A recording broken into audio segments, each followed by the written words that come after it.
As part of our enterprise risk management series, let's answer the question of what risk information should you report to an executive team? So one of the critical things that has to get reported to executives is the risk profile, the overall risk profile of the business. And that risk profile is going to be made up of two key elements. It's going to be made up of the significant risks to the business. So those are going to be things of high consequence to the business and also a high likelihood that that consequence will be realized. Okay?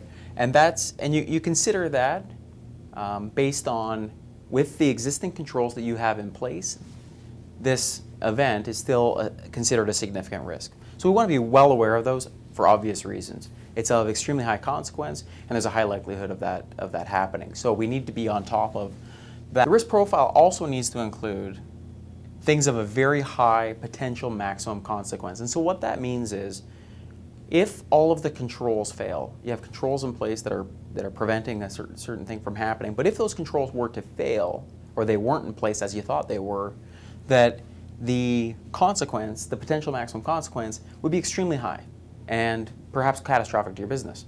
So we also want to keep those on the executive radar. We want to keep them abreast of what those things are in the business.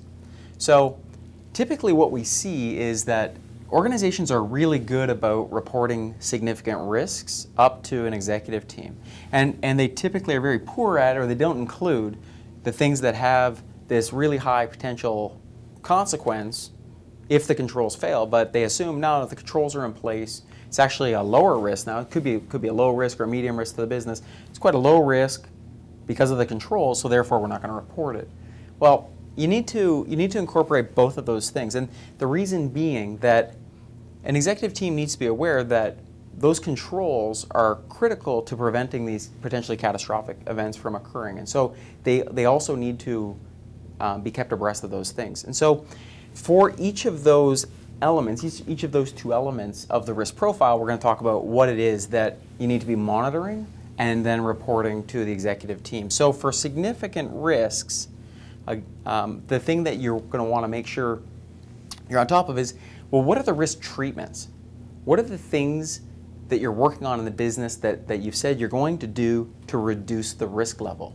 So, and then specifically for those, what are the status of the tasks related to that? So we said we're going to put these controls in place and we're going to do it next month, and here's who's responsible for doing that. We want to be really aware of what the status of those are, and if they go overdue or if people are falling behind on those and so on. And so that's really critical to get reported up. Now on these potential maximum consequence risks, here's what we want to be looking at. And what is the assessment of the risk control effectiveness? How effective are we saying those controls are related to this? Are they extremely effective, so effective, or not very effective at all?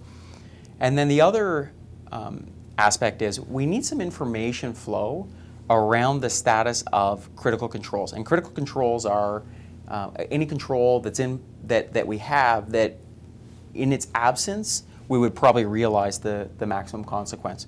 So that's how we would define a critical control. So we want to know that the critical control continues to function, and we need some information flow back to the executive team that says, yes, the critical control still in place, we verified it on this date using this methodology, and it's still good to go. We know that control continues to function the way it is. And you're going to want to build an assurance program around exactly that and have that assurance information flow back to the executive team.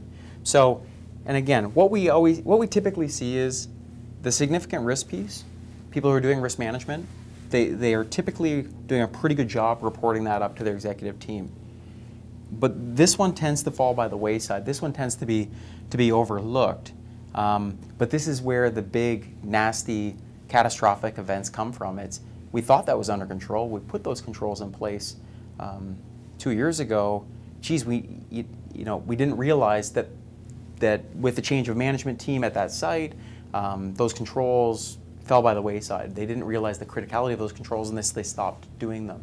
And so there was no assurance that was telling the management team that those things continue to function. So again, a good executive reporting around risk information includes both status of significant risk and status of potential maximum consequence risks. Thank you very much for watching. I'm Brad Pickering, President and Founder of Innovate Advisory, and I look forward to working with you in the future.